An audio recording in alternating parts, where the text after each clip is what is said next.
ഉൽപ്പത്തി അധ്യായം 28. അനന്തരം ഇസ്ഹാക്ക് യാക്കോബിനെ വിളിച്ച് അവനെ അനുഗ്രഹിച്ച് അവനോട് ആജ്ഞാപിച്ചു പറഞ്ഞത്, നീ കനാന്യ സ്ത്രീകളിൽ നിന്ന് ഭാര്യയെ എടുക്കരുത്.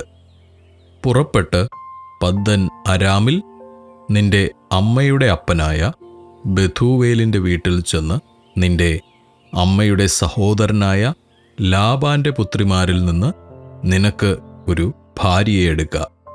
സർവശക്തനായ ദൈവം നിന്നെ അനുഗ്രഹിക്കുകയും നീ ജനസമൂഹമായി തീരത്തക്കവണ്ണം നിന്നെ സന്താനപുഷ്ടിയുള്ളവനായി പെരുക്കുകയും ദൈവം അബ്രഹാമിന് കൊടുത്തതും നീ പരദേശിയായി പാർക്കുന്നതുമായ ദേശം നീ കൈവശമാക്കേണ്ടതിന് അബ്രഹാമിൻ്റെ അനുഗ്രഹം നിനക്കും നിന്റെ സന്തതിക്കും തരികയും ചെയ്യുമാറാകട്ടെ. അങ്ങനെ ഇസ്ഹാക്ക് യാക്കോബിനെ പറഞ്ഞയച്ചു. അവൻ പദ്ദൻ അരാമിൽ അരാമ്യനായ ബെഥൂവേലിൻ്റെ മകനും യാക്കോബിൻ്റെയും ഏശാവിൻ്റെയും അമ്മയായ റിബെക്കായുടെ സഹോദരനുമായ ലാബാന്റെ അടുക്കൽ പോയി.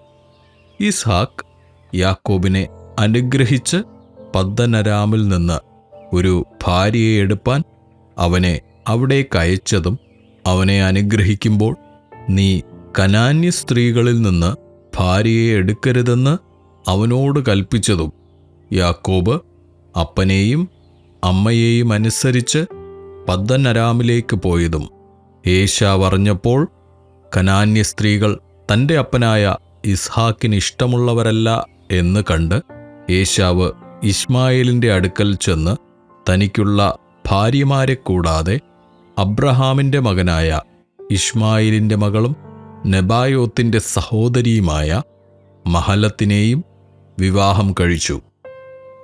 എന്നാൽ യാക്കോബ് ബേർഷേബയിൽ നിന്ന് പുറപ്പെട്ട് ഹാരാനിലേക്ക് പോയി. അവൻ ഒരു സ്ഥലത്തെത്തിയപ്പോൾ സൂര്യൻ അസ്തമിക്കൊണ്ട് അവിടെ രാപാർത്തു. അവൻ ആ സ്ഥലത്തെ കല്ലുകളിൽ ഒന്നെടുത്ത് തലയണയായി വച്ച് അവിടെ കിടന്നുറങ്ങി. അവനൊരു സ്വപ്നം കണ്ടു. ഇതാ, ഭൂമിയിൽ വച്ചിരിക്കുന്ന ഒരു കോവണി, അതിൻ്റെ തല സ്വർഗത്തോളം എത്തിയിരുന്നു. ദൈവത്തിൻ്റെ ദൂതന്മാർ അതിന്മേൽ കൂടി കയറുകയും ഇറങ്ങുകയുമായിരുന്നു. അതിന്മീതെ യഹോവ നിന്ന് അരുളി ചെയ്തത്, ഞാൻ നിന്റെ പിതാവായ അബ്രഹാമിൻ്റെ ദൈവവും ഇസ്ഹാക്കിൻ്റെ ദൈവവുമായ യഹോവ ആകുന്നു. നീ കിടക്കുന്ന ഭൂമിയെ ഞാൻ നിനക്കും നിന്റെ സന്തതിക്കും തരും. നിന്റെ സന്തതി ഭൂമിയിലെ പൊടി പോലെയാകും. നീ പടിഞ്ഞാറോട്ടും കിഴക്കോട്ടും വടക്കോട്ടും തെക്കോട്ടും പരക്കും. നീ മുഖാന്തരവും നിന്റെ സന്തതി മുഖാന്തരവും ഭൂമിയിലെ സകല വംശങ്ങളും അനുഗ്രഹിക്കപ്പെടും. ഇതാ, ഞാൻ നിന്നോട് കൂടെയുണ്ട്. നീ പോകുന്നിടത്തൊക്കെയും നിന്നെ കാത്ത് ഈ രാജ്യത്തേക്ക് നിന്നെ മടക്കി വരുത്തും. ഞാൻ നിന്നെ കൈവിടാതെ നിന്നോട് അരുളി ചെയ്തത് നിവർത്തിക്കും. അപ്പോൾ യാക്കോബ് ഉറക്കമുണർന്നു. യഹോവ ഈ സ്ഥലത്തുണ്ട് സത്യം, ഞാനോ അത് അറിഞ്ഞില്ല എന്നു പറഞ്ഞു. അവൻ ഭയപ്പെട്ടു. ഈ സ്ഥലം എത്ര ഭയങ്കരം! ഇത് ദൈവത്തിൻ്റെ ആലയമല്ലാതെ മറ്റൊന്നല്ല. ഇത് സ്വർഗത്തിൻ്റെ വാതിൽ തന്നെ എന്നു പറഞ്ഞു. യാക്കോബ് അതികാലത്തെഴുന്നേറ്റ് തലയണയായി വച്ചിരുന്ന കല്ലെടുത്ത് തൂണായി നിർത്തി അതിന്മേൽ എണ്ണ ഒഴിച്ചു. അവൻ ആ സ്ഥലത്തിന് ബേഥേൽ എന്ന് പേർ വിളിച്ചു. ആദ്യം ആ പട്ടണത്തിന് ലൂസ് എന്ന പേരായിരുന്നു. യാക്കോബ് ഒരു നേർച്ച നേർന്നു.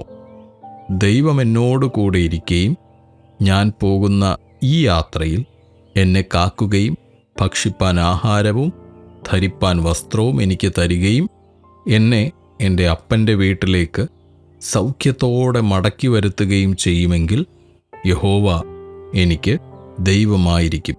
ഞാൻ തൂണായി നിർത്തിയ ഈ കല്ല് ദൈവത്തിൻ്റെ ആലയവും ആകും.